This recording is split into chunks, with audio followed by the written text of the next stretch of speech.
Salutations chers amis. Aujourd'hui, nous continuons à examiner certaines de nos croyances fondamentales qui sont remises en question par certains aujourd'hui, et nous verrons comment nous pouvons y répondre de manière biblique. En tant qu'adventistes du 7e jour, nous fondons toutes nos croyances sur la Bible, qui est la parole de Dieu. Et l'une de nos croyances les plus fondamentales dans toutes les Écritures est celle de la création. Comme nous l'avons décrit dans notre croyance fondamentale numéro 6, telle qu'elle est comprise et lue par chacun, elle dit que Dieu a créé toutes choses et nous a laissé dans les Écritures le récit authentique de son activité créatrice. En 6 jours, le Seigneur a fait les cieux et la terre et tout ce qui vit sur la terre, et il s'est reposé le 7e jour de cette première semaine. Il a par là même institué le sabbat comme mémorial perpétuel d'une œuvre créatrice achevée. Le premier couple, homme et femme, fut créé à l'image de Dieu comme le couronnement de la création. Il reçut le pouvoir de dominer dans le monde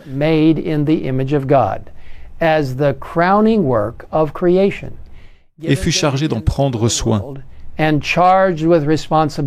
Dès son achèvement, le monde était très bon et proclamait la gloire de Dieu. En tant qu'adventistes du 7e jour, nous croyons en l'autorité de la voix de Dieu en tant que créateur. Nous croyons que le récit biblique de la création dans Genèse 1 et 2 est un événement littéral qui s'est produit en 6 jours récents et consécutifs, et non à une époque ancestrale. Cela a été accompli par la voix autoritaire de Dieu qui s'est produite lorsqu'il a donné naissance au monde. Rappelons-nous également que le sabbat, le 7e jour, est le mémorial de la création et qu'aujourd'hui il donne un sens à l'observation du sabbat en tant que 7e jour, car il renvoie à notre Créateur et Rédempteur et constitue un aspect important des messages des 3 anges d'Apocalypse 14. Comme le proclame le psaume 33 au verset 6 et 9, le ciel a été fait par la parole de l'Éternel, et toute son armée par le souffle de sa bouche. Car il parle, et la chose arrive. Il ordonne, et elle existe. Chers amis, la parole de Dieu qui faisait autorité était puissante à l'époque, et l'est tout autant aujourd'hui.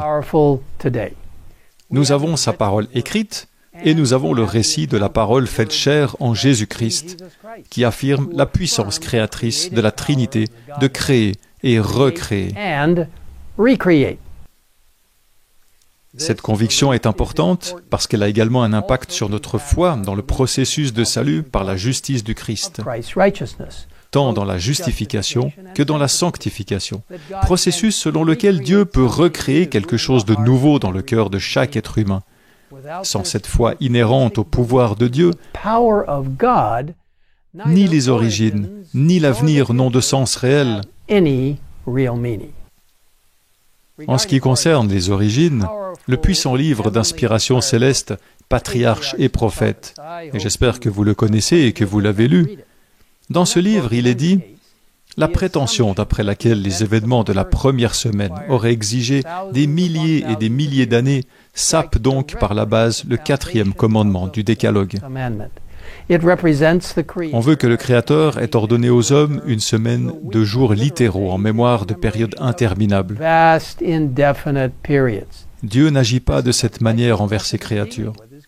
Cette théorie jette le vague et l'obscurité là où Dieu a mis une clarté parfaite. Ce n'est que du scepticisme, sous sa forme la plus insidieuse, scepticisme d'autant plus dangereux que, voilant son vrai caractère, il est enseigné par une foule d'hommes professant croire à la Bible. L'autrice poursuit. La Bible ignore les siècles sans fin au cours desquels la terre serait lentement sortie du chaos. La narration sacrée affirme que chaque jour de la création, comme tous les jours qui ont suivi, a consisté en un soir et un matin, et elle mentionne l'œuvre accomplie chaque jour de cette première semaine. Comme on le voit, l'esprit de prophétie fournit des conseils et une lumière extraordinaire sur le sujet. Cependant, malheureusement, La plupart de ceux qui ne croient pas en la création biblique ne croient pas non plus en l'exactitude historique de l'esprit de prophétie. Pour cette raison, il conclut qu'il n'est pas fiable pour la compréhension scientifique ou théologique. Je tiens à vous dire que personnellement, je crois qu'il est très important pour la compréhension théologique et historique. Mais l'esprit de prophétie nous renvoie à la Bible, notre fondement de foi et de croyance. Tant la Bible que l'esprit de prophétie sont absolument fiables, inspirés par le Créateur lui-même. Dans le livre « Testimonies to Ministers and Gospel Workers », nous lisons « La philosophie humaine déclare qu'une période de temps indéfinie a été prise pour la création du monde. » Est-ce ainsi que Dieu l'affirme? Non. Il dit « Ce sera entre moi et les Israélites un signe qui devra durer à perpétuité. En effet, en 6 jours, l'Éternel a fait le ciel et la terre, et le 7e jour, il s'est arrêté et reposé. » L'autrice poursuit en disant « Cependant, avec des oracles vivants devant eux, ceux qui prétendent prêcher la parole présentent des suppositions des esprits humains, des maximes et des commandements des êtres humains. Par leur tradition, ils annulent la loi de Dieu. Le sophisme selon lequel le monde a été créé en un temps indéfini est l'un des mensonges de Satan. Dieu parle à la famille humaine dans un langage compréhensible. Lorsque le Seigneur déclare qu'il a fait le monde en 6 jours et qu'il s'est reposé le 7e jour, il parle du jour de 24 heures, qu'il a marqué par le lever et le coucher du soleil.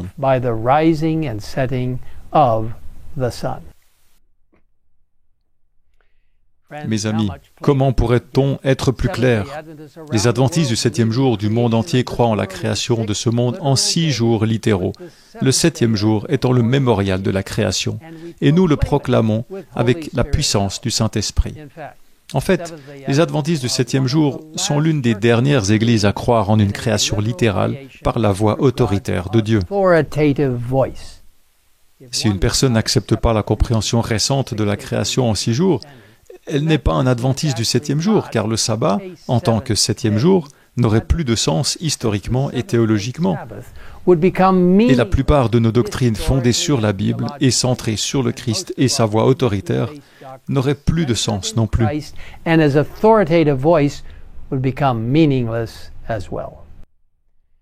Vous voyez, mes amis, sans une compréhension biblique claire du sabbat et de l'autorité de Dieu en tant que créateur et souverain de l'univers, il est impossible d'élaborer une compréhension théologique significative pour croire en un retour littéral du Christ ou à la puissance du Christ de créer un nouveau ciel et une nouvelle terre. Mais ce pouvoir nous est assuré dans Apocalypse 21, au verset 5, où nous lisons « Celui qui était assis sur le trône dit « Voici que je fais toutes choses nouvelles. » Il ajouta « Écris cela, car ces paroles sont dignes de confiance et vraies. » Mes chers frères et sœurs, ce n'est pas le moment d'avoir une foi timide. C'est le moment d'accepter la parole de Dieu comme digne de confiance et vraie.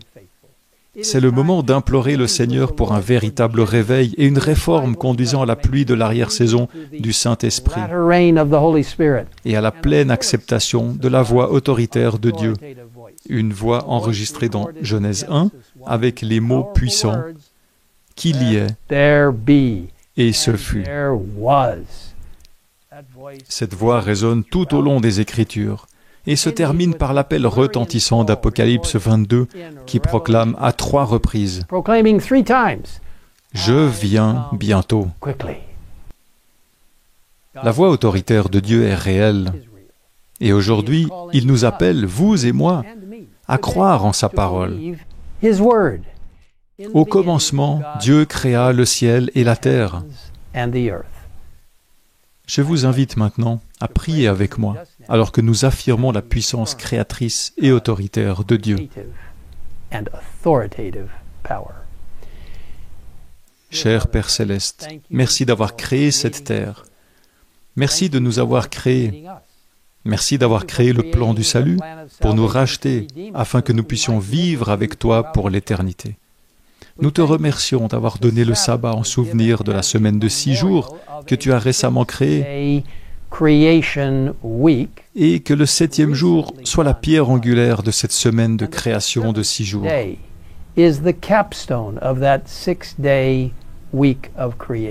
C'est le moment de se rappeler, comme nous le dit le 4e commandement, que tu es le Créateur, que tu as le pouvoir non seulement de créer, mais aussi de recréer dans nos vies une nouvelle créature.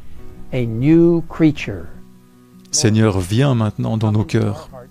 Aide-nous à accepter pleinement la parole de Dieu et la compréhension de l'esprit de prophétie sur la façon dont tu as créé cette terre en 6 jours littéraux, en la couronnant par le 7e jour, le sabbat. Nous te remercions pour le privilège de t'adorer le jour du sabbat, le 7e jour, en commémoration de ton pouvoir créateur. Nous te remercions de nous avoir entendus dans cette prière. Sauve-nous lors de ton retour, car tu es le merveilleux Créateur et Rédempteur qui recréera une personne nouvelle et merveilleuse dans nos cœurs par la puissance de ta parole. Nous te le demandons au nom de Jésus.